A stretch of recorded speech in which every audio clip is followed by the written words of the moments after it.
Ashley Barr will do a presentation, and then David Cross has two, and then we're going to move quickly to get to a growth presentation I need to share with you and tell you the timeline of what's going to be going on in the next couple of months with that. So I want to, if you guys are ready, I'm going to bring Ashley Barr up, and then David will follow her, and we'll roll on like that. So Ms. Barr.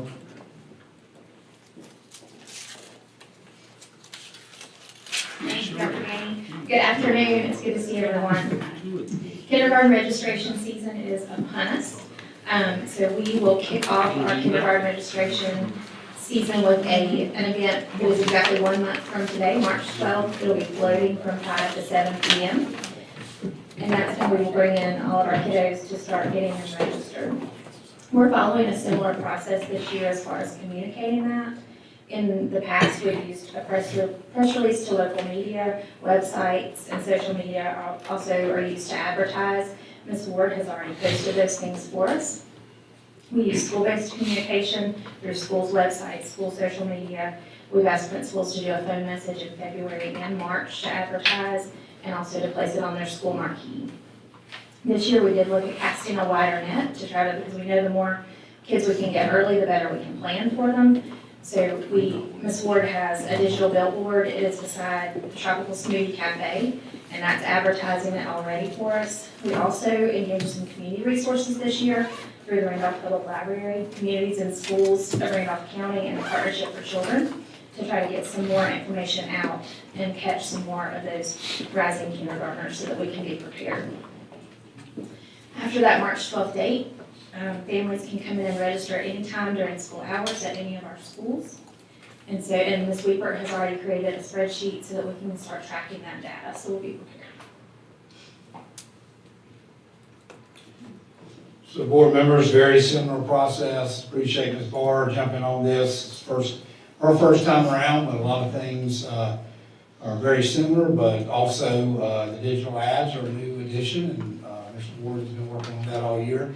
I don't know if you've been noticing when you've been on Dixie Drive, but we were able to change out our ads at different times and no additional cost. So it's been exciting to have another avenue. But thank you, Ms. Barr. We'll move forward with kindergarten registration. We'll try to grab as soon as we can, March 12th, and then we'll keep working throughout the rest of the year until school starts. So even after doing all that, on June 1st, let's say, you never told us, right? No, what about August the, whatever? Oh, August 26th. Gonna still. They should have put something out there for everybody to know about.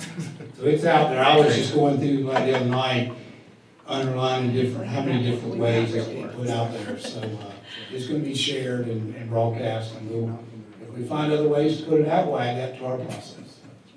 Thank you. Thank you.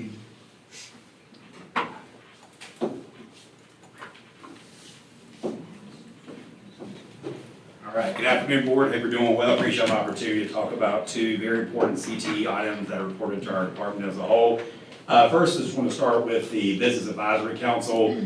This is a very important group of people to our department. We meet twice a year. We meet in April, we meet in December. Dr. Gaines sits on the council as well. And what we do in these meetings, it's facilitated by myself. I'm the secretary, and we pretty much bring this group of community leaders. As you can see, you see Dr. Gainey, Dr. Arnold, he's the new RCC president.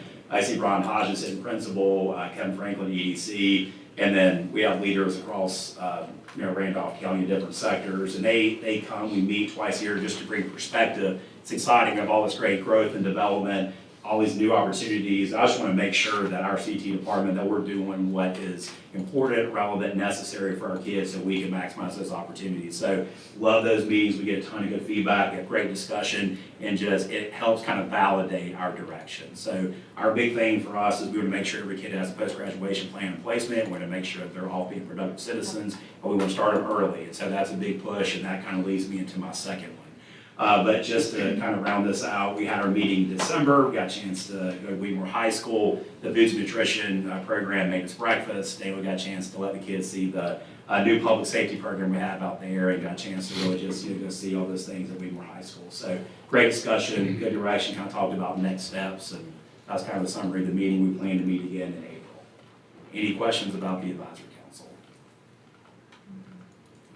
Also, is a really good opportunity for David to showcase at these meetings what different people are doing. As I think was Kyle spoke at, Kyle Spencer spoke at the last one, and it just gives an opportunity to integrate that into the meeting with people from outside our system being there. We just hired a middle school career development coordinator, the first one we've had, and we were able to present some of that data from career development planning. And it kind of shows where kids are interested across the 16 career clusters, and it really just helps us, gives us direction on future programming. So good data share with the group and good feedback from that. And on that note, board members, when the legislation came out this year from the budget and legislative session was over, there was clear direction of career development plans being needed for beyond high school, and quite frankly, that stuff was already in place under David's leadership, and I think we started maybe prior to your time, if I remember right. So we're in good shape. We're just going to have to continue to get better at it and continue to tighten up areas where we need to. But at least we're not starting from scratch when it went into the middle schools by that legislation, like some other people were. That's it.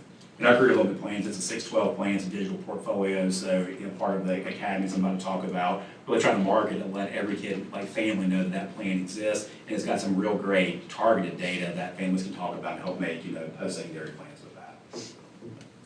All right, any questions about the advisory council? All right, so going right into the career education academies, I sat before you a year ago, kind of started with this dream, and just kind of the vision of this, of having career academies, is we want to make sure that Randolph Community College has a ton of certificate options that kids can access right through our CCP program. We have over 1,000 students that take CCP opportunities, and through these academies, they're able to earn workforce credentials in a matter of 4 to 6 courses. And so what we're trying to do with that is really just have a big marketing plan to really show like this is equitable and accessible to all of our schools. And so also trying to help supplement and extend our CTE pathways to say, like, hey, it doesn't stop with our 2 or 3 course pathway. We want to continue on and get these post-secondary certificates and credentials, because that's what the new job world is asking for, is just this higher level of education and training. So just trying to give them that through these career education academies. So are these like classes that they would take in addition to, or could they take them extra?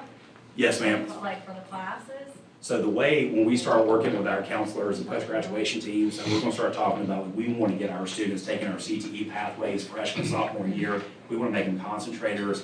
We do really well in credentials. We had over 8,000 credentials last year. We want kids doing that the freshman, sophomore year and helping them extend to go to a similar pathway as like a dual credit, dual credit within electives, to take these RCSS courses that can in turn roll into 4-year degrees to our UNC system schools. They automatically roll over. And so we also have some of our CTE classes that will earn articulated credit. So like our Metals 1 and Metals 2 classes, if you take them in high school, it will count as RCC credit as well. So really just try to help shape and market those opportunities. Okay. Does the new leadership and all at RCC understand how valuable and how well this has worked? I mean, are they on board? And I think they're on board, because I think we make up a big part of their enrollment. Well, and that's what I was going to say, Mr. Cook. At some point last year, the figure was 60% of their enrollment was our children taking their courses with that CCP and that dual enrollment. Okay. 60%. So yes, we make up a large population of their student body, and even if you look at it that way. So they've been very open. good. Well, what David's getting ready to show you is on the heels of what we did last year this time, expanded. So it's very exciting for our kids. We will go to the work session. We can go to the work session agenda. We can go to the PDF. You want to switch me? Yeah, sorry. That's good. Sorry. Yep. That's good.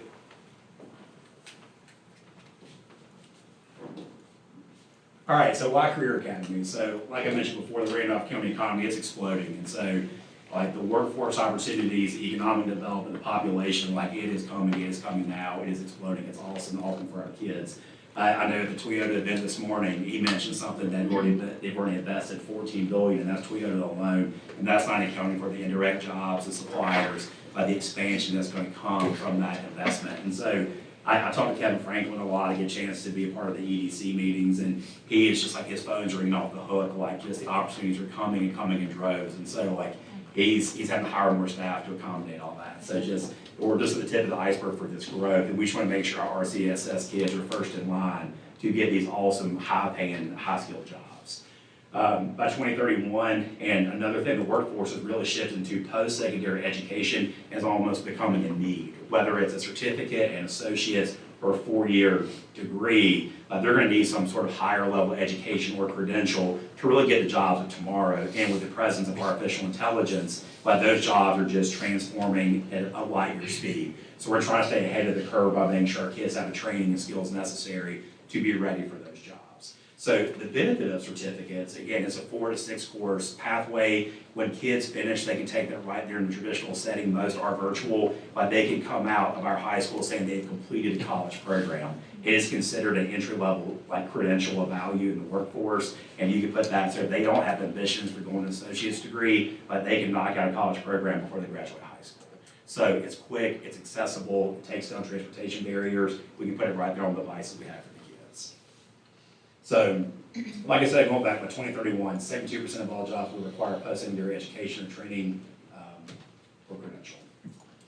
All right, so going to the 4 academies. Last year, we brought the School of Business at Randleman, the Public Service Academy at Wheatmore focused around our public safety program, and then we got an in-person light-duty diesel program. This is talking about the remaining 4 academies and the specialty that we're putting in each place. So starting with Eastern Randolph, we do not have an in-person health science program. We're really trying hard to provide more of a health science presence there. We already offer 2 courses, Health Science 1, multiple sections of Health Science 1. We're about to add on Health Science 2 next year in iLearn, and then we're also about to offer these 3 targeted pathways on the CCP level.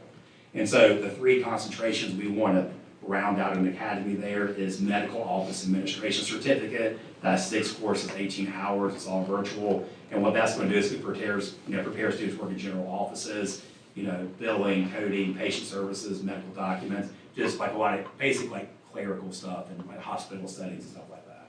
Human services, substance abuse, mental health is definitely on the rise. A big focus on that is really, especially hitting at the school level and hospital level as well. Prepare students to work in the field of mental health, child care facilities, social services, rehabilitation, correction, educational agencies, and that's 4 courses, all virtual. And then pharmacy tech is a huge shortage in the workforce right now. And they can get that through RCC in a semester course and that credential. Now the exam is tough, but that's a hybrid. There's synchronous options. There's a synchronous course, and there's also asynchronous workload, but that is all virtual as well. At the end of that semester, they will sit for the pharmacy tech test to be credentialed. That credential will get them a job if they earn that credential right in the workforce. So those are the 3 pathways in Eastern Randolph. Thoughts, questions, feedback on that? So those are not available now, but they will be. They will be. And So this coming year? Yeah, 24, 25, yes. Okay. And so the thing about these academies is any kid can access these academies. So we are getting protected seats to these schools, so they get first dibs, and if they don't fill it, then RCC will backfill the seats that we use. So we're just giving them a first dibs at that, and then whatever we don't fill, we'll open it up to the remaining students. So we don't have to provide teacher staff for this? $0 for staff. Do the kids have to qualify to get into this? Some, for college transfer is 2.8. What I love about CTE Pathways is flexible. So we want to put it, we want to make sure students can be competitive. We don't want to set them up for failure, but that's a pretty flexible GPA, and the principal can sign off on that, and they feel like they can hang with those classes. You can get approval to go sit for these courses. And I think we just saw today, Ms. Whitaker, with the program at Providence Grove, we don't ever know what turns on the motivation. There might be a child that's not doing well, but they see this area of interest, and next thing you know, here they go, and they're performing. So I think it's our principals and their staff see these kids every day, and so that gives an opportunity for some site-based decision-making on children as well, and in favor of children. That's going to be a good thing. So, like the example you gave with PG or Southwest with IT or Eastern Randolph in healthcare. So if those positions, we got so many positions allotted, and if if that school does not fill them, then how do you offer it to the other schools? So we have RCC career coaches that do the registration in person at the schools. And so what we'll do is, and this is like a multi-year plan, like this is like setting the stage, we're gonna develop logos, we'll advertise all 7 together. And then the career coaches, and we have these post-graduation teams of all the advising staff that meet once a month to help like talk about like how are we gonna take your interest and get you into a career of your choice. Here are the steps to help you connect the dots. So we will have those intentional conversations on how to market that coming up. But you know, it's gonna be up to RCC on how many seats there are. But we are guaranteed protected seats for a certain window of time by the school, at each school. So David, what I hear is the coaches can start making children at other schools, if they're not used by the school that has the academy, hey, we've got some seats here, do any of your kids at this school want to use these seats? Yes, sir. And so like, great question. So really what we have in the spring is as soon as like if everyone feels good and approval, we will start working on advertising this at each school level. And so these seats will be protected for at least a week beyond general registration. And then after that first week, so up until like mid-April, they will be protected for the school. And then after that, after we meet that threshold, it'll be time to open it back up. And so really, this needs to kind of hit a lot of our 8th graders. Yes. Coming into high school, because they need to kind of be aware that this is an option for them, so they can be on that pathway. Absolutely, Right? and we're using like our middle school Yeah. career development plan data to help determine some of these things as well, to make sure it's gonna be a long-term plan.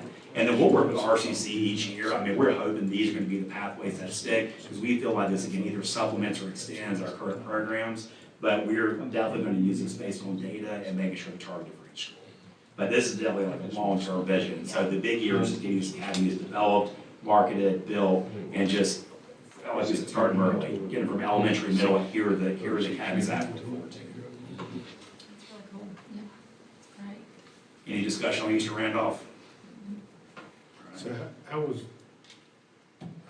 was it decided which ones at which schools? So I met with all the principals and talked with them, and so like I've been trying to figure out how do we get health science at Eastern Randolph, and so we don't have an instructor, it's also hard to find. So we've been doing iLearn, iLearn's been a good placeholder, and this just helps support that, extend that, that virtual health science presence. So again, just trying to find and either extend, but to have conversations with principals, I talked to CDCs, looked at some of the data, just asked around, had questions from the different staff level members. You've still got the career development coordinators, CDCs, and the counselors who are seeing what they can't get children in or what's not out there, so that generates other conversations when he's trying to figure out what academies to offer, what are the kids' interests.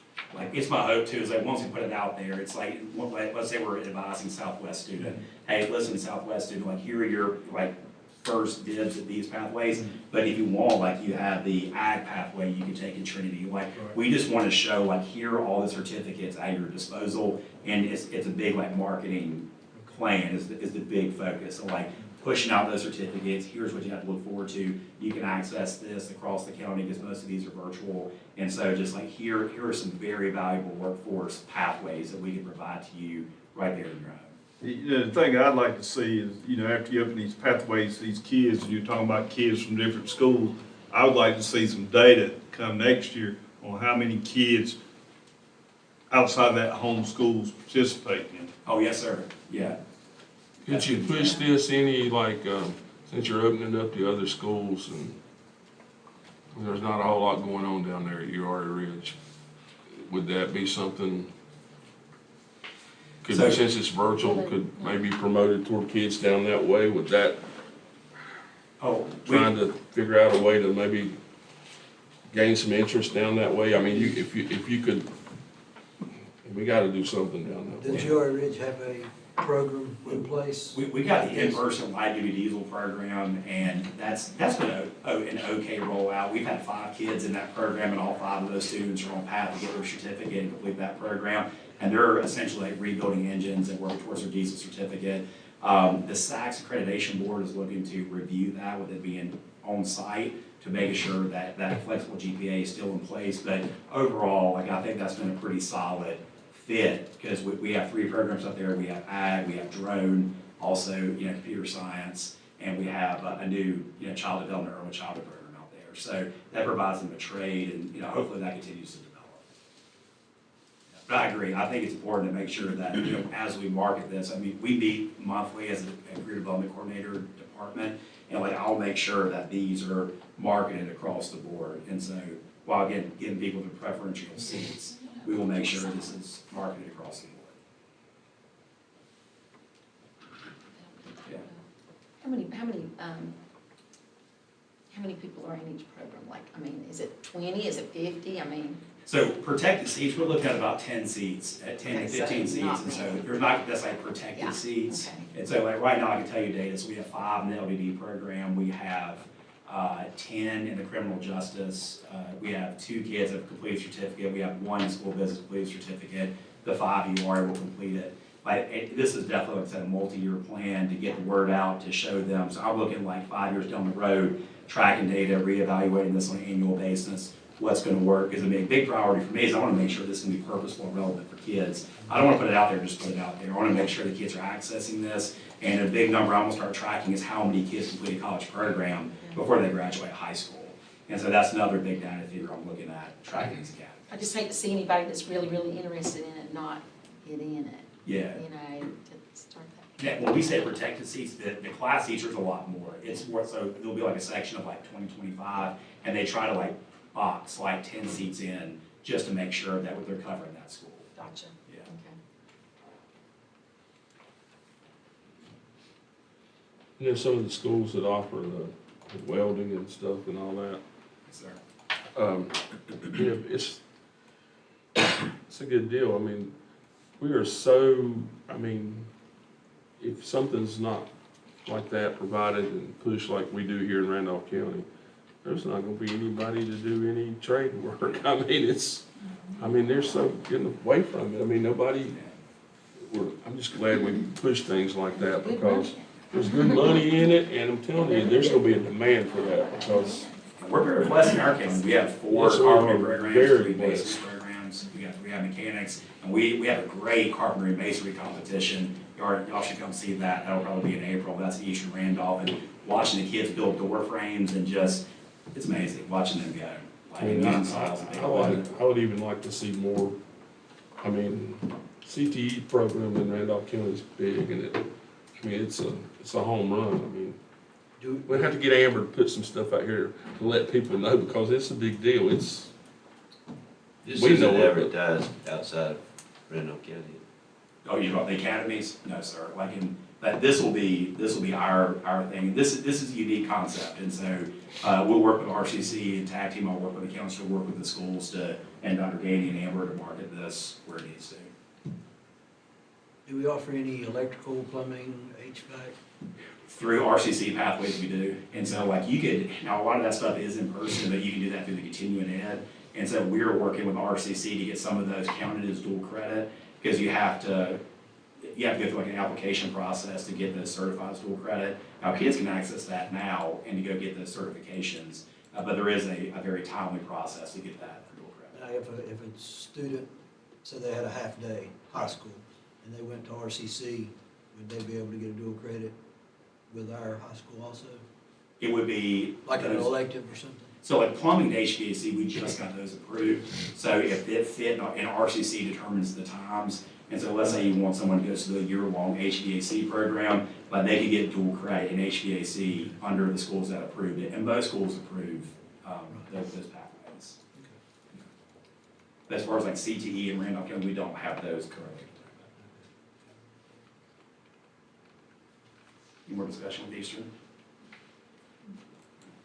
All right, so PGHS, so we just built a computer engineering program there. We started it last year, getting that off the ground. And really and that's kind of a partnership with Ms. Creech and Mr. Sugg.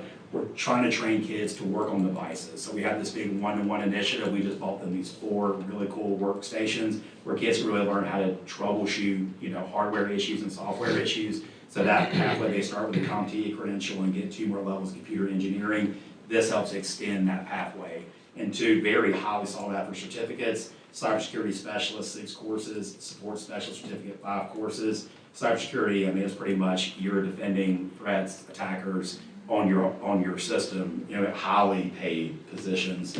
Support specialist certificate, same thing. That's more like your day-to-day support, both high demand, both highly paid. huge workforce shortage in both of those areas. So that is there to help extend our computer engineering pathway. Questions on that? All right, Southwest Randolph, IT data engineering, these are two, we added some sections for pharmacy tech. They have a really great health science program out there. They just don't have like that kind of ending, that nursing fundamentals or pharmacy tech. So we're providing some seats for that. So I know that looks a little wonky coming out of the Southwest IT data engineering part, but we have the cloud virtualization specialist and data analytics specialist. Those are there also, two IT pathways. We don't have much of a computer science presence out there. We're working to meet a computer science requirement by the state through Adobe. So the Adobe pathway will start there next year at the high school level. And this will help to extend the Adobe pathway by offering 2 IT certificates, both well-paid, both in high demand. Cloud virtualization is all about like your storage, managing storage, kind of like your iPhone. It goes to the cloud. Like, what is the cloud? No idea what the cloud is, but you know it's there. So like that type of job, being able to assess that. Data analytics is just being able to collect, assemble, make decisions based on data. Huge in-demand job right there. So again, just trying to help supplement that computer science presence in Southwest. Questions on Southwest? Is the pharmacy tech at Southwest same as Eastern? Same thing. And so we're just trying to protect those seats. And again, Southwest has a really great HOSA. They have a great, health science teacher out there. Just not enough sections to get it all in. So this will just help support that. All right, Trinity High School. Trinity High School has an amazing ag program. They got Michael Hardman, one of the best welders on the planet. They got ag mechanics. They got small engines. They got horticulture. They've got several different pathways. So we're offering 2 certificates out there, and the first one I really am excited about is a hybrid model in partnership with the zoo. Again, there's 3 different pathways out there currently, and this has helped to extend those ag opportunities. Zoological horticulture and agribusiness, there's a lot of overlap as far as like skills, but there is some work-based learning with a zoological certificate, and that prepares students in the field of agriculture to work with equipment, supply sales, store management, farm operations, nursery operations, just learn how to manage anything from small farms to big industry in the ag world. Agribusiness, the same thing. Again, a lot of duplication there, different courses, different tracks, but again, a lot of the same outcomes for jobs. High demand jobs, 40 to 60 Ks on average. Questions on that? And this is a new one that we're starting. It's kind of more of like a home base for our district manufacturing academy. We have 2 of the 12 metals programs in the state, very proud of that. So when I look at all this manufacturing presence, like we can homegrown our future manufacturing right here in our 2 programs, Eastern Randolph and Randleman. So we are getting some protected in-person seats. In the Apprenticeship Randolph program, this has been our flagship program the past 7 years. We have over 90 kids that have gone through that program. Several very successful through that now as adults. But they have gone to a 3-year program instead of a 4-year program, and so it's becoming a lot more rigorous with the coursework. The wages have skyrocketed, so your entry-level person going to Apprenticeship Randolph is making about $14 an hour, coming about $22 an hour, 3-year program, automatic placement, no debt. So that's the big part of that. This helps shave off some of that coursework. We are going to work on developing that partnership with our metals teacher and the RCC metals program, try to give them those protected seats to get kids when they finish metals too, that we can go right into this, in-person program. And so just getting some protected seats on that, because I think this is going to be highly sought after as our growth continues to try to get in this program. This just helps protect some of those seats and make sure kids get a spot. So is that going to replace the classes, or is it will be an addition to the classes? No, sir, this is us, and this is in I'm person. talking about the metals part, the ones in person. Yeah, so this is just protecting just spots there, and it's like the kids will be responsible for running their own transportation. It's just more just trying to strengthen the partnership from our metals program to the high school program. Oh, so I'm sorry. Yeah, I didn't understand that. So the class is going to be at RCC then? They will be, yes, sir. Oh, okay. Yeah. All right. So they have a really nice lab. I mean, much like our Eastern Randolph lab is bigger, more opportunities, and so they will go to RCC for all those courses. Okay. Yeah, and then if they finish, they will be well ahead going to the Christian Randolph program. All right, so I think I've already went over the success stories. We've had 1 student complete certificate already in School of Business, 2 students have finished their certificate in criminal justice. We have 10 in the program. One is in fire protection technology. We have 5 students currently enrolled in LDD at URI Ridge 612. So, we're just, again, getting off the ground, multi-year approach, but pretty pleased with the success, thus far with just having kind of small marketing and school-based. Seems like last year when we talked about that diesel thing at URI, Yes, sir. what was the max seating in that at the time? Because it seemed like it was more than 5. At 15 is where we're at. We only had interest in 5 kids. We only had 5. Because the first year, we had to start out with 2.8 to get it certified, and so we had a hard time getting kids qualified that were interested to be the 2.8. And so we're under SACS accreditation right now to make it flexible. If we can get it flexible, it will definitely attract more kids. So still trying to build that program. Yeah, it needs to be built. I mean, I'm gonna beat a dead horse to death here. We're 6 years into URI Ridge High School, and it is not come to full Pushing that thing. rate. What we've said from the beginning when we started this is not nowhere near what we said it was gonna be. My personal opinion, I feel like it's been left out of a lot. I mean, it's all supposed to be, CTE based for these kids, the interest kids going to that school. It is not. And in the community out there, this whole part, they feel like they've been let down on. I mean, Yeah. it was before your time when it started. I mean, don't feel like I'm, don't feel like I'm jumping on you, but, and everybody sitting in this room knows it's been a pet peeve of mine for the last several years. And some people wonder why I jump on it so much. I've let it lay for a year now. But we got to do something out there. We got to. I mean, yes, it's a little school, small number of students. We offer something substantial. It's not going to grow. You always hear sports is killing it. But I ain't here about sports. I'm here about educating kids. And we offer something, it is not going to grow. And we have seen it. It's got to the stagnant point. And sitting here as representatives of the community and taxpayers, if it don't grow, can we substantially leave it there? And we've had this discussion. And we've got to do something. But it's definitely not sports, because we did that analysis after 4 years. Yeah, I mean, The highest number of participants. It was like, we had, what, 14. 6 or 7, It wasn't was it? like 14, and that might have been a child playing multiple sports. yeah, I mean, So it's not you hear that, most time you hear it from that small group of people. Yeah, but most of the kids who are doing sports don't stay there anyway. No. But, That's part of the problem. but there's been a lot of kids who don't stay there because it don't offer nothing really special. I mean, I've talked to kids, I know a lot of them kids out there. And you talk about the 4 pathways out there, a lot of kids get put in the pathway they don't want. And we're trying to work on that, be more targeted with that. And like, I've been meeting with like Mr. Hill and their like counselors and all that, trying to figure out what's going to stick. So this past year, we put the ECE program out there because it's an internship-based program. Kids will be able to go to Tabernacle and get that lead teacher certification. Yeah, I mean, I've talked to some of the kids and they go into RCC and they like that part and all, but as far as the brick and mortar, I got you. as far as the brick and mortar, we've not done a whole lot out there. And it's just one of the things that may come down to it, we might have to sit hard and think about this high school again. And that's, I feel like it's part of our job, we got to try to do something to make it work. Yes, it's a great fix to the problem we had 8 years ago, but it's just not grown any. Like I say, don't feel like I'm trying to beat you up, please don't feel like It's that. okay. You were good. You're good. You gotta figure out another way to put more people in the seats. Yeah. That's it, because I mean, From the start, I mean, because I know kids that don't play sports who went to Southwest. Because, which we know is a bigger campus and all, and it can handle more.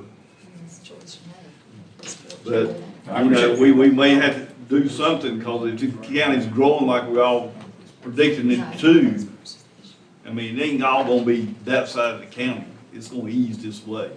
I appreciate the feedback. That's why I was asking about data on all this stuff. Do you see any growth down that way though, like in, any development or at all, or, I mean, do you hear? Most of anything? it's on the edge.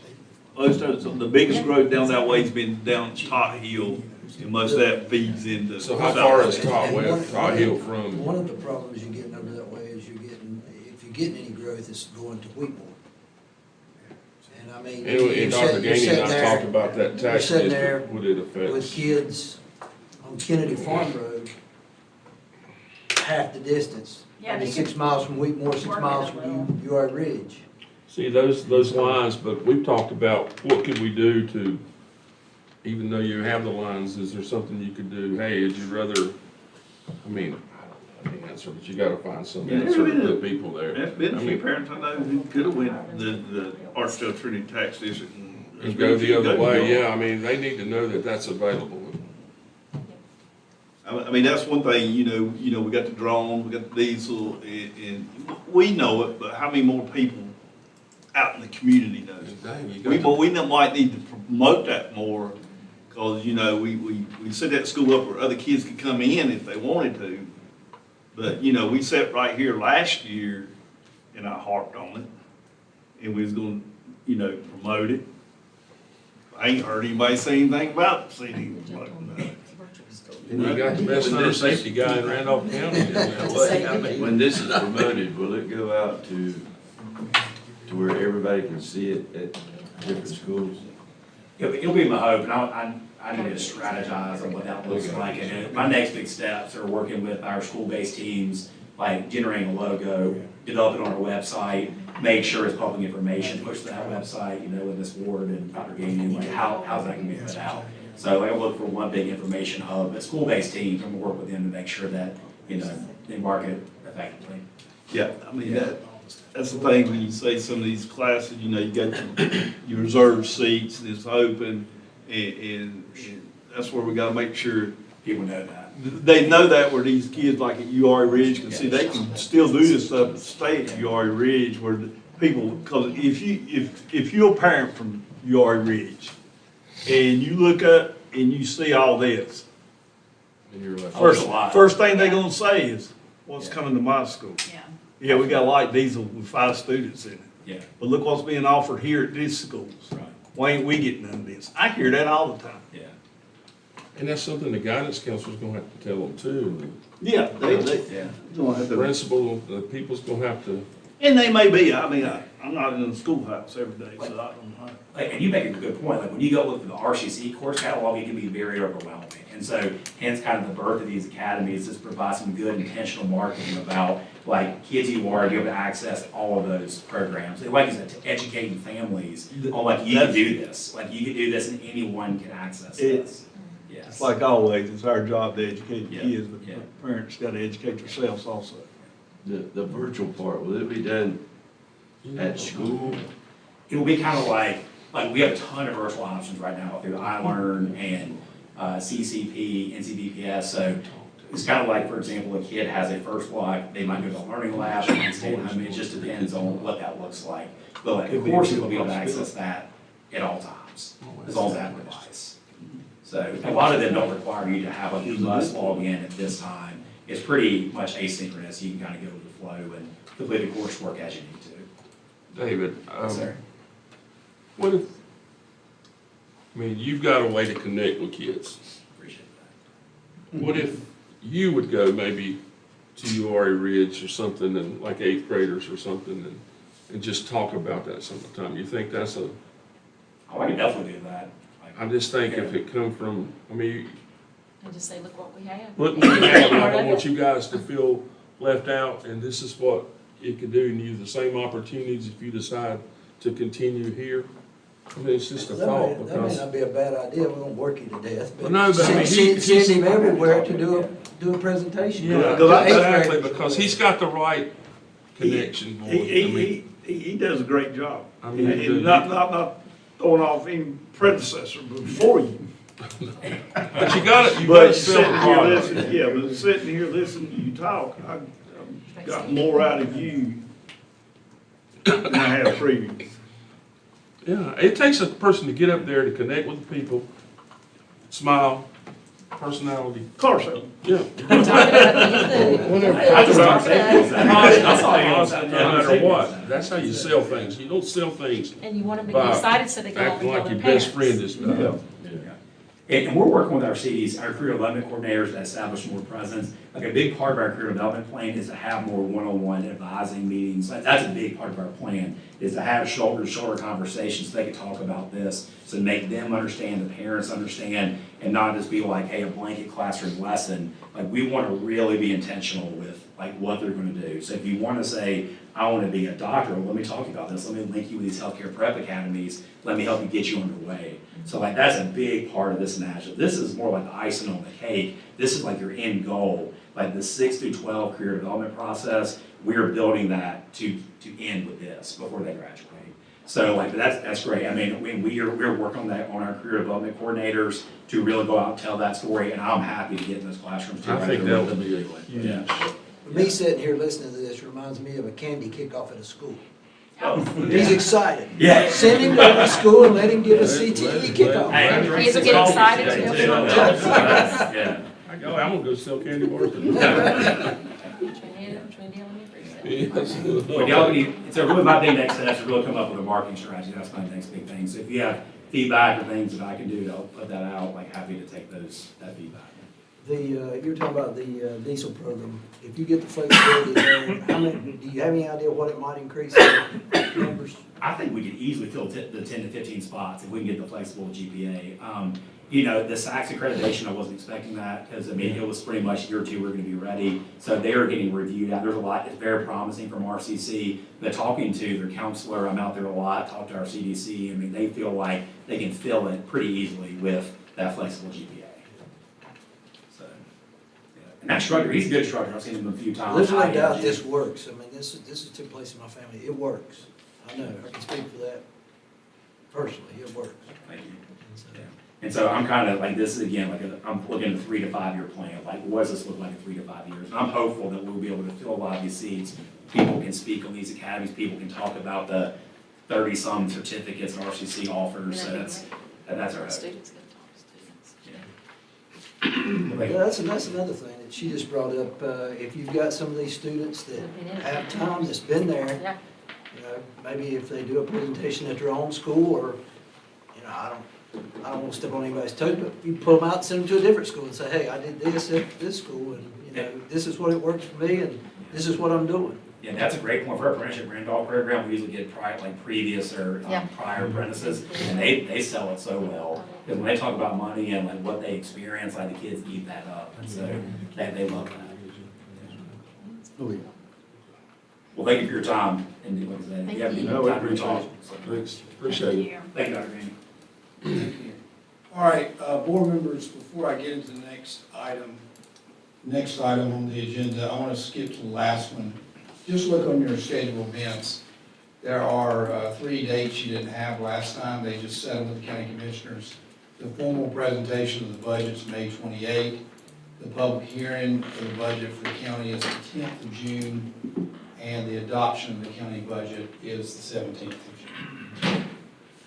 So just note those, that would be item 5. Up until now, you just had the month, because they don't set those till they turn around from, get into the new calendar year. So, the next step I want to talk about, I'm just going to preface it with, I'm riding around this county. Let me go back. I came here 11 years ago, and pretty soon after I was named, somebody who doesn't live here said, there's something going on where you're headed for the car company. And so I go to, after my first year, I started going to all the county commissioner meetings. I realized at that time, going to a county commissioner meeting only when you're asking for your budget probably wasn't helping me learn anything. So I've sat in the county commissioner meetings for 10 years now and watched a lot of conversation about, at that time, the mega site, and now it's, you're hearing a lot of development.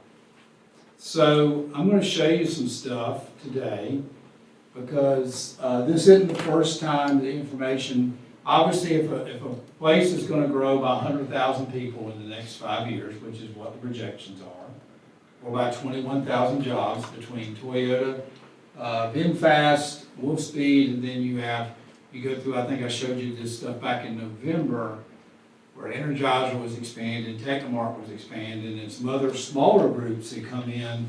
Bottom line is, I showed you a list of Sumitomo Forestry, Axiom Packaging, there were some new ones. Technomart went in by 120 jobs, or be expanded, Energizer 143 jobs. And then when I showed you that back on November 20, also had been released at that time by some of the economic people that 2,500 jobs were coming with Toyota for supplier and retail, and another 3,500 coming with Wolfspeed. So that's how we get to 21,000. So I did that back in November to get the conversation going, hopefully in the public. I've done 2 interviews with Fox 8. You probably saw those. One was in my office in December, and one was at the studio. So here we are. Here we are. If everybody's going to be growing, we're going to need to do some things about our facilities. And there's 2 phases of this. So I want to show you a document today, and here's the timeline. I want to show it to you today. If there's any feedback, we need to revise it, then we can. I intend to bring it back. I'll talk to the chair and vice chair where we are for the March 18 meeting. I intend to bring it back for action that night. So it's a formal document approved by our board. So I don't want to go farther away from the board and somebody asks me, where's your board behind it? So, but I think you'll see in a minute in some of the stuff that there's a lot of, this document I think has captured a lot of conversations that have been had with me by you, either in these formal meetings or individually. And I think they make sense. I do believe they make sense based on the feedback I've received from you guys over time and what I've seen. But if we get to March 18, then the next thing I would like to do is take this document forward to the commissioners for a formal meeting, because I don't have the authority to get out and do so much. So I don't want us to get out there where we're talking about one thing and then we at the end come ask for funding. So the way I look at our growth coming to the Randolph County school system, okay, a little paragraph there, 100,000 people. Obviously, if 100,000 people are coming, some of those 100,000 people are going to be school-age children. So break it down into 2 phases of our plan. One is looking at our facility and student assignment needs in our current facilities. I don't think we need to get out and start building new schools. Additional, let me say additional, because you're going to see new schools here. I don't think we need to build new additional schools when we have an elementary school that's 46% full, another elementary school is 52% full. We have a high school right up at the mega site that is 58% full. I think Seagrove 61%, that's another elementary school. We've got room to fill in. And if you remember back on November 20th, I talked about there's 2 things. We're looking at our current situation and our future situation. The current situation is looking at our fuel rate on these schools and seeing if some things need to be adjusted. So today is phase 1, but I went ahead and put phase 2 on there. So phase 2 is focusing on future school sites and construction of additional schools. Well, I don't think we can go to phase 2 till we look at our current situation. So what does phase 1 look like? If you'll scroll down a little bit, Sheena. First of all, I think the discussion has been there many times in the last couple of years, 18 months. What do we do at Liberty? So,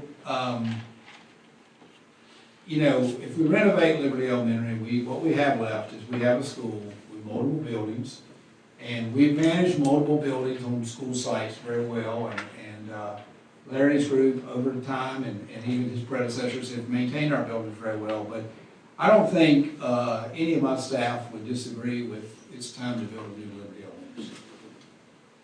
Elementary. We've looked, is there, can you build it right there? Probably not. You still have the same issue with minimal parking, you guys know that if you've been up there to an event, there's minimal parking you're using, as far as on the campus. But, so the first item in phase one, we're talking about our current situation with our schools, is the new Liberty Elementary School. And then you see item number two. So item number two, we've gone backwards and forward on this, if we build a new Randall Middle or a new Randall High School.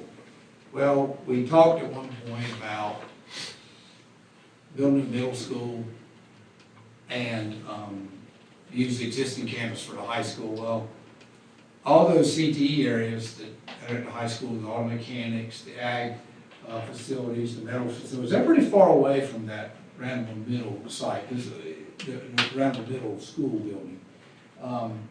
If we did something on the campus like that, we still have a pretty big disjoint there. Now, you may know this, I think I've said this to you, we cannot do anything to the Randall High School campus without buying more land. That's why there are 21 trailers on that campus right now. This impervious soil is what prevents us from that. So we already have a building with a gym, a media center, auditorium, cafeteria, and then we have a classroom building separate, and then obviously the 21 trailers. So if we went in and said, okay, we're just going to add on to Randall High School, now we've got another separate building. The more discussion that's happened last week is probably is more consensus to build a new high school, Randall High School in the Randall area. Now, I would say that anybody listening, I know there's a lot of history in that football stadium, there's a lot of history in that baseball stadium, and we wouldn't be the first people, we won't be the last people to go to high school separate from their stadiums and commute in for a ball game. So, but I also believe the Randall community deserves a new high school. I mean, Larry's guys have done a great job. Kaiser was with us when I first got here. The guys did a great job. That's as far back as my knowledge really goes. But I do believe the Randall community deserves a new high school. Likewise, item number three. I've watched Randall High School and the other three regional high schools. I've watched great work done at Eastern, Southwest, and Trinity in maintaining those facilities. But I also believe that those facilities are no different than any other aging high school that has been renovated. So on this, and again, these are our current issues. We're placing Liberty Elementary in the eastern part of the county. I would, don't know where that's going to be, but I would think it needs to be somewhere between probably 421 and where Liberty Elementary sits now, somewhere in that area. Randall High School, where are we going to find the land? I want to remind you that an elementary school requires 25 acres, a middle school requires 50, and a high school requires 75. So we don't need to be waiting much longer to get down the road on this. Obviously, to renovate 3 high schools, with all that goes on in a high school, is going to take a lot of work. It'll take some mobile classrooms, which will be probably in the process of that, because you can't renovate it in the summer and get it completely done for what I hope we could do for those 3 schools. And then item number 4, which will not probably make me very popular in the community, but I will say this. In our capital plan, we cannot continue to hang on to buildings we're not using. We've been fortunate to have the number of issues have not been astronomical based on my knowledge at Braxton and Craven, but we're now in the 3rd year of that building standing completely empty. And I want to be very clear to everybody, don't know what that involves, because I know as soon as I say this, somebody's going to email me and say, what about the gym? Well, there may be a decision about the gym. But right now I'm talking about the building in general, but we need that land. All of a sudden, I guess it was 2 years ago, we did the realignment with high school sports. And Trinity High School was barely 2A. Here we are 2 years later, and Trinity High School is 88% full. It's in our top 5 schools as far as being filled. So when I think about that Braxton Craven piece of land, it may not be ideal. I think a lot of that has happened by this board's decision to build Trinity Middle where they built Trinity Middle, real building. Because it's really lined up that feeder pattern. But Is that land at Braxton Craven the future site of a ninth grade center? I would think so. What if we started growing, last I looked, Wheatmore High School is 62% full, but what if we start growing there? We have a piece of land there. The only piece of land we have that's unused right now is the piece of land at the Wheatmore site. So now we got a little bit of balance there if that community continues to grow. Because eventually, Mr. Cook, you're seeing it, I mean, you know more about the community than I do up there, but they're not gonna be able to build so much more around Trinity High School for it's gonna have to go towards Wheatmore. And so that 62% is not gonna be 62%. And I'm thinking, I'm looking back at October numbers, so somebody right now may be looking at the report from January, and it may be slightly different, but at any rate, same token, what do we do with the land at Liberty and Ramona High School? Again, I'm not talking about the land where the stadiums are. I'm talking about the land where the school building's sitting. What do we do with that? Well, you know, we clearly don't need buildings sitting there that are unoccupied for various reasons, including, you know, we won't learn we've got a water pipe busted in the middle of the night. But same token, do we keep that land? I put in there, we'll keep it if we need it or sell it if it's not needed. So those first four to me are, and I get, four may not be exciting. It's not going to be exciting, but that's huge movement in our school system, right there. That's huge developments in our school system. And I can tell you, number 1 and 2, and 3, I talked to a grandparent yesterday about renovating regional high schools. Those first 3 are huge. They're huge. They are real, to me, tone setters for the future of the school system.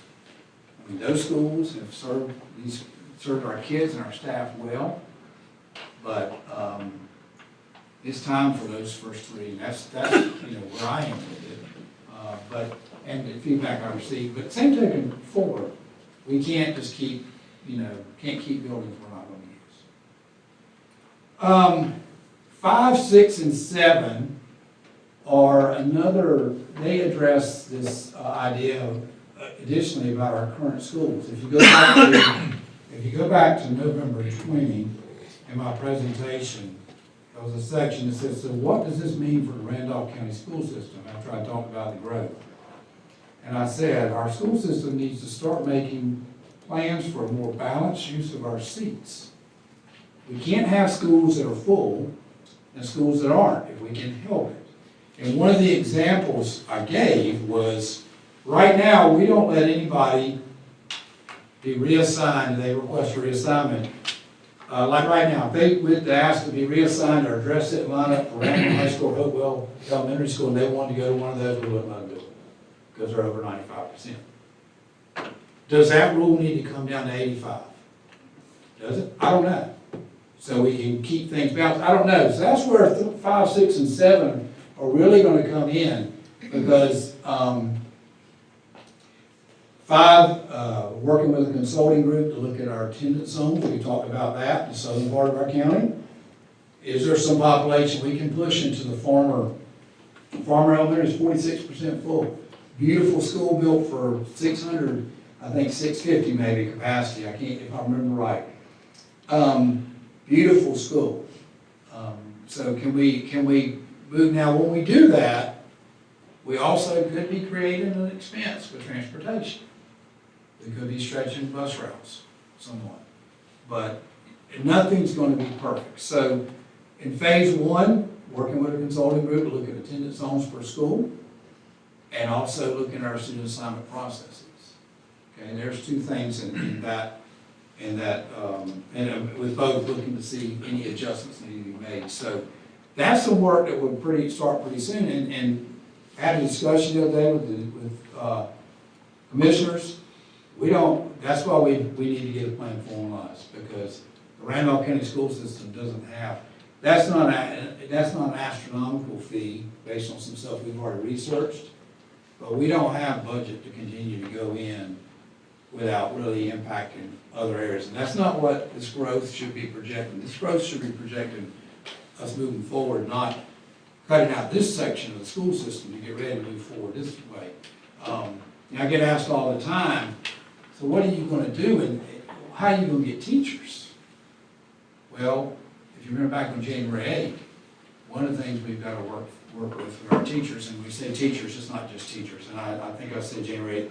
I'll talk about supplements about teachers, because that's kind of where people cue in, but it's not just teachers, it's support staff, it's our classified staff, support staff, it's our principals, it's our central service staff. I'll say this, we're asking for a 1% increase in our supplement, and we need to get 10% on teachers sooner than later. Okay, and what that means, every one of them across the board is going up 4%, and I've said this, so this isn't, somebody may be hearing this for the first time, but this isn't the first time I've said that in meetings, so. But at any rate, we need to look, back to the consulting group, we're gonna need some help there, that's why it's gotta be folded into our capital outlay plan. We don't have capital outlay money to go cut out a chunk of what we've been doing to maintain our roofs and our windows and our doors. Situations and even stadium situations, we don't have that chunk of money to go pull out to now do this. So that's part of the plan. Number 6, I'm just gonna tell you, there are people that will say, what are you talking about? What are you talking about, number 6? We need a super assignment growth management department. I've lived this, and I know exactly what I mean by that. When you start talking about growth management, we're gonna have to have somebody, student assignment, operating these student assignment rules and process, and Wynn and Aaron Robertson do a great job of it, but this is getting ready to be a pretty big ordeal, big challenge. We're gonna have to be looking at, student assignment zones. What are we doing with that? We'll have to be going in and talking to, see, Dale and I know that there'll be some place that we go talk to the county leaders about growth numbers. There's some places we'll go to municipality leaders. I can imagine, I'm just gonna guess, municipality leaders may be, maybe in the northwest part or even the Round area. But, handling acquisition of land, somebody's gonna be in that department. One of their focuses is gonna be that. So again, there's another piece. That's why it's in this plan. Because we don't have that money to just pull out of, we can't just pull the equivalent of that many teachers or that many central service that cancel out jobs to make that go. So this is part of what growth, but I've seen this, I have a vision for that. I know what my staff has been doing for 11 years, and I know this is a new challenge that's coming, and I will tell you, I say this, somebody there won't agree with that. But 10 years from now, if we haven't started that, we're gonna be behind. Slide down some, I'm trying to read them all, I can't see, we don't have them. So, Dr. Gainey, how truly, emphasis on the word truly, are we beholden to the AT tax lines? I mean, because we're using lines that were drawn many, many years ago. Mid-60s. Yeah, back, so, yeah, 80 years, or 60 years ago, 60 years ago, using lines but yet we're trying to plan for the future and, as far as where we put schools and growth and stuff like that, so that's why I say emphasis on the word truly. I know that's, you can't do that, but there's a lot of things that you can't do that have been done. Well, so I heard, Ms. Lanier, Mr. Wolves, I'm not calling you out, but I thought I was hearing it between y'all and Mr. Cook, and Mr. Cook and I talked about it a lot. And Mr. Lanier, you did mention they could go to Wheatmore or Uwharrie. Back when we did the Uwharrie project way back and did the 612, I think we all knew that if we could go above 64 and pull, we could pull down, but then you got the issue of people right above 64 paying that AT tax money. So, that's, Mr. Burgess, I think that comes in with number 5. Yeah. When we start working with a group and that comes up as an issue, which I think it might because of where the population is. Where's the missing population to, my understanding is Uwharrie never filled completely when it opened brand new. So where is the population that's missing from that 650 capacity school? Now, that school cannot take on more than 650 because of the water system and sewer system, but I'm gonna guess that's gonna pop up. I'm gonna imagine. So how truly are we held to, I don't know that, other than it's a legal issue now.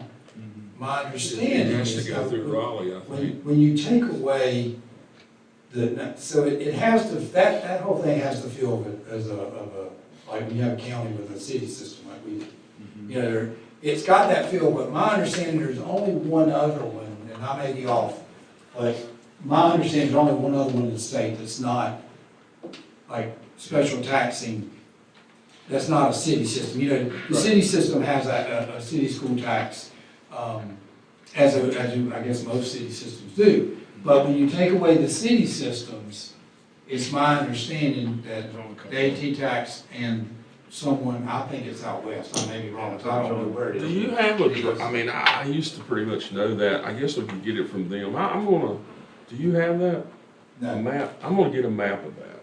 But, you know. I mean, on the map of what the AT zone is, yeah, Yeah. we have that. I'm just curious, you know, how, But the problem is. I know it goes through as legislators, Yeah. made that happen, they probably have to take it away, but I agree Have 100% those lines ever because. been changed? No, Since they not since invented that day in one and all this. 1960, the lines But are I still think in the exact here's same the- spot. Here's the problem with that, Ms. Farlow, what I've heard is I think it's one of those situations that if you grandfather, I think it's there, but if you touch it, I don't know if that would. That was Yeah, that was the argument that we were That's told what I- from, that was the argument we told from some county commissioners. But county commissioners have kind of shown they can raise taxes on properties whenever they want. So, Yeah. what's the, I think we could argue We about know that. But, you know, you have something that is you have something that was designed originally to foster growth in revenue for the school system, growth in, hey, I want to live in that area because of, you know, there's more things for the school system. But you have something that's put in to foster growth that actually prohibits growth, or inhibits growth at least, in the other areas. So, you know, I think it needs, things Fred, can be changed It's somehow or really- another. Maybe 7 of us aren't going to change it, 8 of us here aren't going to change it, but no, it can be done. The AT tax has been Yeah, it's helped, and then at times it's really yeah. put us in a bind. So, you know, now, in the way we live now, though, it's, and this is probably not popular, we're gonna say what I'm fixing to say. I question, I mean, yes, there's a little extra supplement for people working in that. Is that fair? I mean, not really. That's what we're Not gonna be really. fighting against. If we Not do really. something like that, Is you're the not gonna take principals away from getting Oh, a no, little no, more? no, Yeah, you won't be I able mean, to take it away. well, I don't think you That's take not that right. away, No. but if you could get But- control of, Coaching gets more, I mean, it's just not, it's the biggest. that's the biggest thing Yeah, right there. But that population, right above it's- 64 would be a huge difference towards the It school. will be, but you know what, 80% of the people probably don't have kids in school You with know, it's a it. beautiful school, Yeah. it's, That's it where you matches, are. you know, all those middle And schools, especially- they, I don't have see, what I It's see is they 10 built cent. that middle school model. It's quite a Very bit. consistent between, very similar look who's between in control NERMS, of CERMS, Southwest, and UR. do we lose Yeah. They many don't share. students They don't- going no. to They don't Davidson get all the County? schools when they ask. No, These Yeah. schools that are going to Thomasville? I'd have to look at that. They don't bring the principal, you don't You get know, you anything. look at that bottom corner, the bottommost right, They give you some and not the other. It's piece of amazing. that on that student assignment report we do quarterly. I could show you where it was when I first got here, and it was just overall, how many we lost for so many games, was way more outdoors, so I don't know that. I wanna see the lines It's gonna too, way because, down you overall, know, as far as releases, that's Well, what I it's know a lot called. of those people may go that direction to work, so Yeah, I want to take. I'd have to look, I don't know exactly who goes to Davidson, but on that edge. but- you know why we got the AT tax originally though? I don't know, I guess I was born, but I was born then. Unfortunately, but I don't remember much You're the back reason. then. But I do remember later on when they were talking about it. God, I'm getting old. But anyway, they felt like, and it's kind of like we're doing now. I mean, we had a meeting the other day. You'll love this. And Dr. Gainey, you did a good job because me and Sharon said, yes, you got it, buddy. We got it, AT tax, because Archstell Trinity felt like Ashboro was calling all the shots and they didn't exist, okay? That's why the AT tax people went out and got it, because it seemed like the schools up there didn't matter. That's the story I was told. But, it was kinda like the other day when, we were talking about growth and needing a school. You know I'm gonna say this. So, so Dr. Gainey, I said, come on, if you don't do it, I'm gonna do it. You know what? You guys remember, we give you $700,000 back when we built that middle school, but right down the street here, they went $25 million over on a project. I mean, we could almost build a school for that. You know, we built, what, 34 million? You did a good job. And you know, that meeting sort of started to change after that was said, you know, like, well, we could do this, we could do that.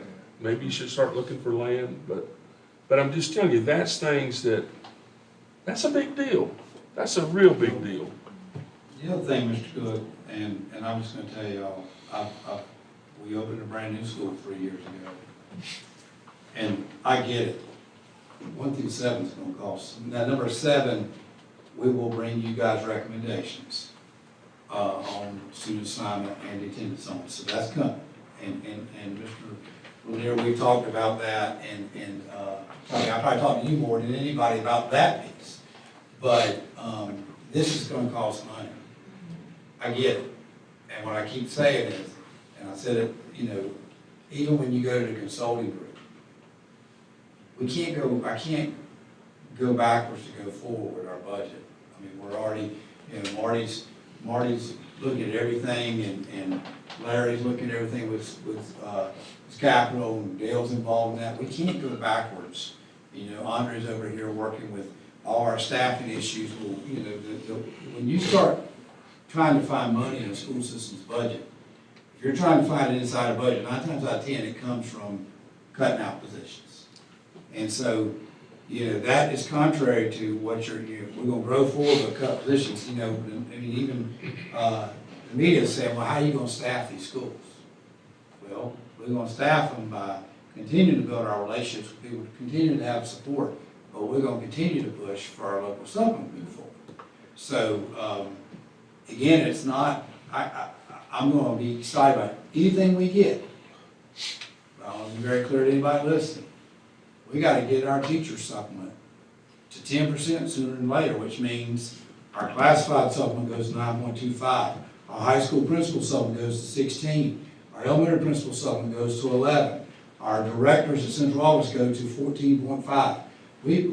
And you know, going down the line, supervisors central office go from 8.5 to 12. If we're gonna keep moving forward and we have this development, it's chosen to come here, and we have to embrace it, but we've also got to go forward as well. That's why just why I wanted to get this formal document out here, because it's time for this formal document to hit the table. When you And talk about, this is what our needs are. Now, I want to say this to you. Phase 2, if you go back up, Phase 2, scroll the other way. So I mentioned Phase 2, but let's get through Phase 1 and let's get our stuff that we have right now in the best possible position. And then Phase 2, we're focusing on growth projections and where are the new schools, the additional schools going to be needed. And there may be some overlap, so I hope, and it may not be long before we're talking about Phase 2 and how it looks, but Phase 2 is really going to be more of, well, we've now determined, this is my vision of this, we've now determined based on what we're seeing from the consulting group, looking at attendance on, we're beginning to see a bubble of population, maybe not maybe in the Rambling area, but maybe somewhere near that area. And we're seeing that because we've always had a big, that's always been one of our highest or biggest growth areas and during my time here. So, you know, this is, I don't know any other way to say it, but I've been watching this for a while. And it's kind of, Dr. Gaines, your vision for Randolph County Schools is larger schools or more schools smaller in size? I think we have to look at, if you look back, I was a principal two large schools. Right. 1,200 kid middle school and 2,600 kid high school, and enjoyed every minute of it. But I don't think I like that 12,000, 1,300 when you start talking about large. I think that's a good range. Now, where we are, how quick the growth comes, I don't know. That's high school you're talking about there? Yeah, high school, 13 to 11,000, 1,300. Where do we go? I mean, I've been the principal of a high school with 40 trailers. I mean, I've been there. That's not optimal. But then let's go back to the staffing issue. Yeah. It worked because we were able to bring in the staff and we were able to support the kids beyond just the brick and mortar. And so there comes back in your supplement issue, you know. But I've learned, just tried to pay attention to history here. I've listened to a lot of people and tried to hear what their thoughts are. I feel like if we can keep those, and I say 1,000 to 1,300, I'm talking about that will be big. Yeah.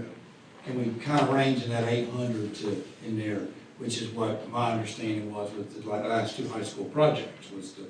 But you know, we might get in a position where I know a school system right now. There's no more land to buy in the western part of that county, and so now they're kind of stuck. What I hear with trailer, the mobile classrooms. That's what they're going to deal with growth. So you know, I think everything happens for a reason in life.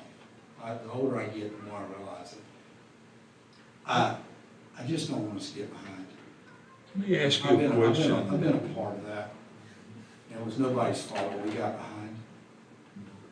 behind. And it's 11 years later and it's not being caught up. And I think I owe it to this community as the leader of this school system and leader of this staff to try to keep us out front.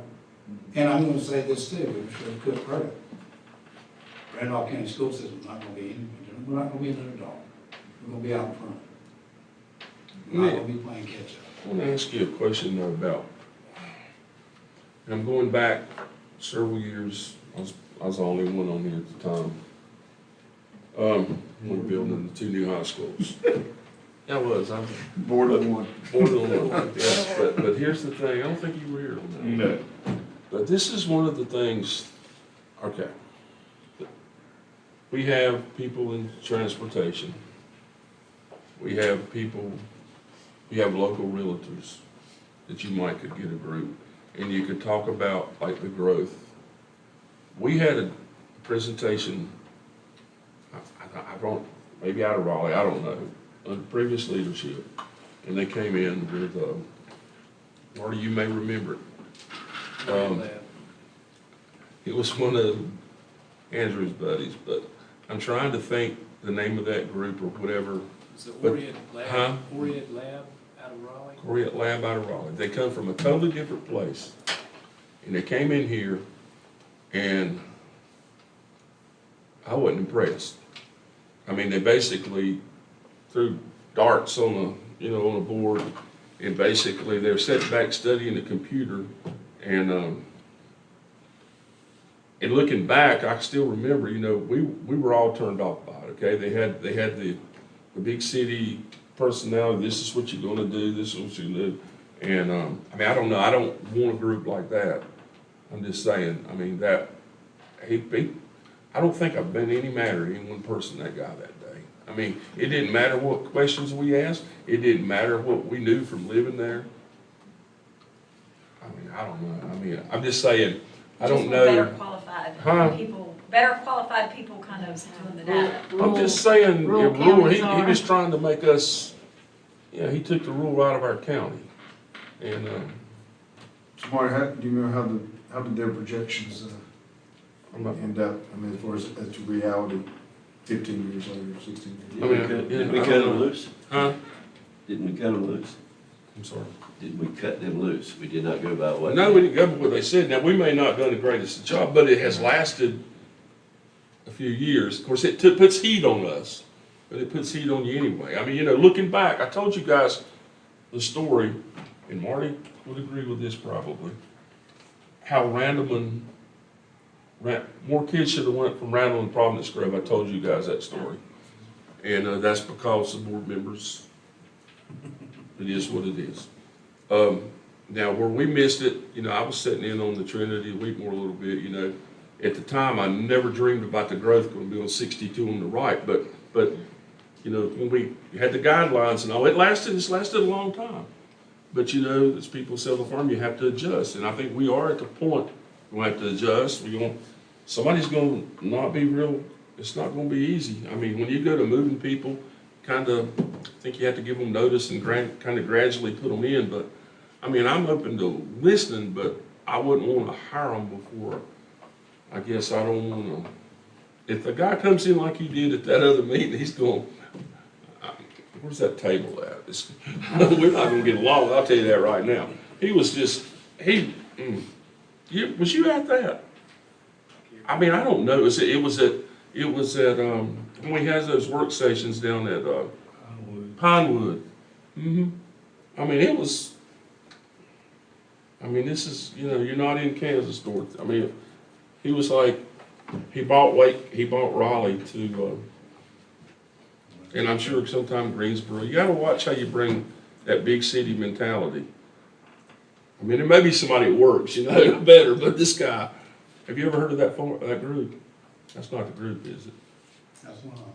It's, God, I would never remember the name. I Maybe don't he's know. retired by now. I don't know what the experience was, so it would not be appropriate for me to comment, but, I do know people. It wasn't a good this. experience. The problem you've got right now, if you scroll back up, Sheena, the problem you've got is, people have to know when they're going in. Number 6 is gonna be huge, with knowing what to ask county offices for. And if they, you know, there's gonna be, our biggest challenge is gonna be right here, work with county, one of our biggest things, county leaders, municipality leaders to monitor growth. And, you know, like right now, look across the Trinity Elementary. We have no idea how many school-age children are gonna be living over there. And we've gotta figure out how to find out that, or we're gonna be sunk. Because that school's not sitting there 80% plus full now. And so we're gonna have some help with this. So there are groups that do this. Do they figure out how many I children? mean, I know a group right now that's working there's been working with Chatham County, which is a good match of ours. But at any rate, that's, you know, we've got to get this plan out there because none of these steps, other than 7, don't have a dollar figure Maybe a with them. different person. You know, every one of them have a dollar figure, and of course 7 will eventually, because if we start making recommendations and we start moving assignments. And, you know, I know somebody's probably listening right now going, well, you know, there's a lot of ways you do reassignments. You know, like, for instance, I don't need anybody to get all stirred up between now and then that we're gonna tell somebody their senior year they're going to another high school. Right. I don't think that ever happened. I don't think that happened when Wheatmore was open or when Providence Road was open, and we don't, you know, same token. So anyways, there'll have to be some parameters with those recommendations, and that'll probably be our hardest piece of all of it, if we can get funding for the first 6. But we, you know, getting behind the plan, let's move forward is gonna be critical.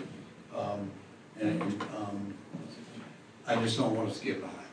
Yeah, well, the Because if we thing, get behind and just like on the 20th of November, you know, I made the comment, I made it Fox 8, the day we got out for the holidays. To buy land now is a risk, and to not buy land now is a risk.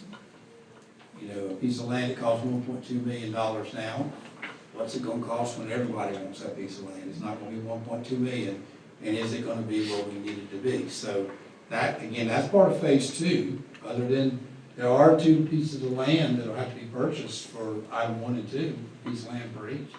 But,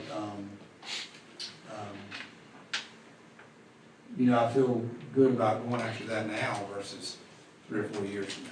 Has RCC already purchased land out toward? I'm not, there's some projects. I see something, you've heard it on the news that they're expanding, I don't know if they've purchased land.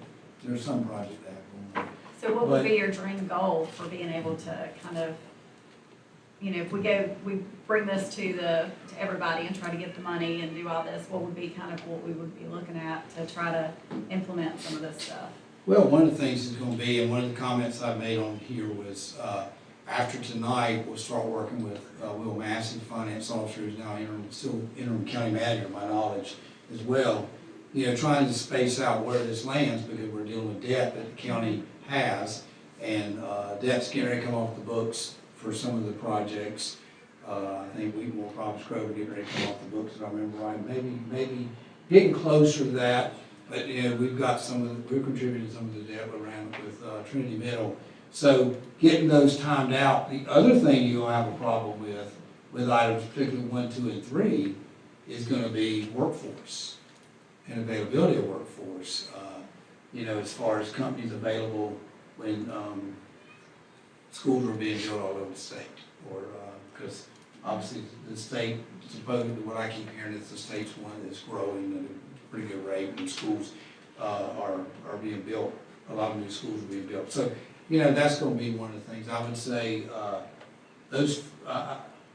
which I'd say, we can't do it without funding. Right, obviously. And, so, you're looking at, I would guess, and I'm just gonna guess, probably close to 100 million, item 1 and 2 alone, with the cost of materials and everything. Maybe not quite that much. I mean, we built Trinity Middle for 34 million, so, but, we got in and got that locked in. If I remember right, before the COVID numbers started sending things through the roof. So, But you have to have land to pursue. yeah. I mean, if there's any kind of grant or anything out there available that we could pursue, we need land to do that or Yeah. anything. So the needs-based grant money that North Carolina has, that we don't have any control whether we get it or apply, we can apply, but we can't apply, and if we get it, then start moving. When you apply, you've got to have a plan in place. You've got to have, because you have to break ground within a certain window of time after they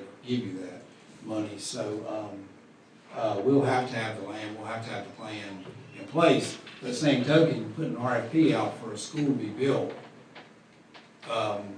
we're gonna have to have assurance that if we weren't to get that assistance from the state, that we could still move forward, because I don't know how you put an RFP out and say, well, appreciate it, but now we're not gonna do it. Right.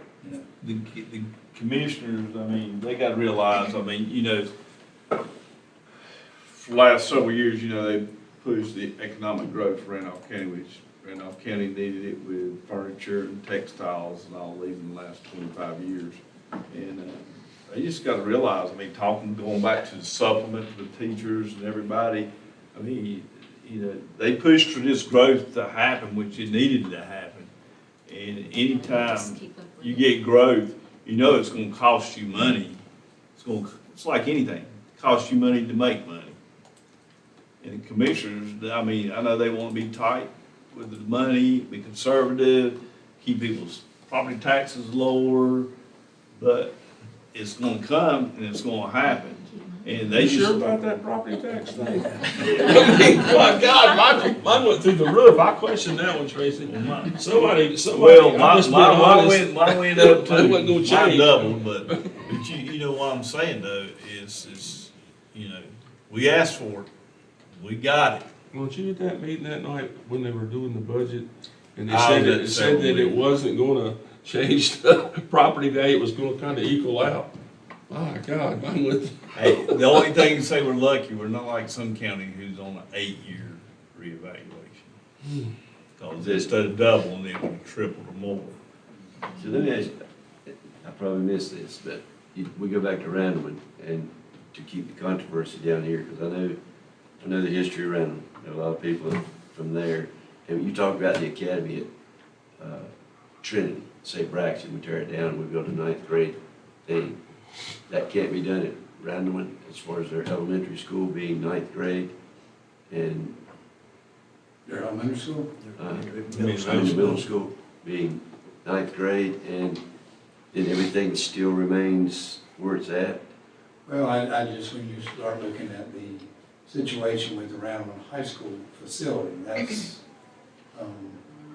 you know, and we can, the board wants to go towards a middle school instead of a high school, and make that whole campus. That was part of the discussion that went on earlier among staff, but then, again, if you maybe move the high school up to the middle school site, then you got a pretty long disconnect between up there and down where the CTE bays are, you know. And which building is the better one to keep, you know, I think there's debate there. I think, you know, I think you could probably debate either way, but as far as the, how do you move and get things done, most effectively, I just, that's what's come back as the Randleman High situation instead of Randleman Middle. I think last time, I think January 8th, when the commissioners asked, I said Randleman Middle or Randleman High, one or the other. Now, one of the things we have an advantage is that model we used at Trinity Middle. What we saw was it was much bigger at Dixon Middle. It was built for a high school if Onslow County ever went to make it a high school. So Trinity Middle's halls were actually truncated. They weren't as far out as what we saw at Dixon Middle School. So we have, you know, don't know if that's a plan we could use, I don't know. But, you know, when we got into Trinity Middle way back, Marty, you remember this, we thought we were going to use the UARI plan for the Trinity Middle, and there was enough upgrades that it wasn't worth our while to do that. That's why we went in a different direction, so. Do you think if you did build around on high school and you left off athletic fields where they're at, somebody can go to the state where you wouldn't have to purchase 75 acres since all the athletic fields would be on a separate site? You still have to have practice. You still would have the You practice still have to facilities practice and all that. You field, wouldn't- I another mean, gym. I think we would need to go on after this. And I don't know that I don't know what they would do with that conversation, to be honest with you. I'd hate to get deep into it and then they have snack. Those schools are built about at the same time. I don't understand why Randleman's design is so different. Is it just, I guess, for the land or something? I mean, it is different.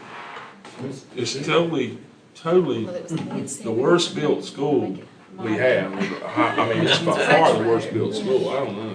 It's very retro. Sharon, what caused that in Randleman? Can you help me? Look, when I was there, they kept saying they got the plans mixed up with a school in Okay, Florida. well, That was the makes whole sense rumor then. the whole time I was Because it looks there. like it was built in Florida. My God, who's looking after it? That's the Yeah, best and they put explanation I've those ever little heard. bitty rooms and had one little sliding door, Yeah. no air conditioning, No, that's the best explanation. no I've heard. fan. It was fun. I never air conditioned when I was at high school. Huh? I never air conditioned when I was at high So school. board members, if you have, East was a hot hole. board members, if you have anything Those you little want rooms. to discuss about this, just call me and I'll plan to bring back March 18th in the board meeting. This is an action item, and then if we get past that, and I'll plan to take it to April commissioner meeting if I can get How them. many elementary kids are at South Lawn? I'm just trying to think outside. Yeah, I do. There's a lot. The women, I'm just trying to how think many I'm kids down the are road. in South Lawn? Would that be the only school you could draw farmer people from the South? Yeah. Yeah. Probably. How many? Built South Lawn, farmers Five, like eight, 700. What's the Okay, board members, that's all we have. All right, see you next week.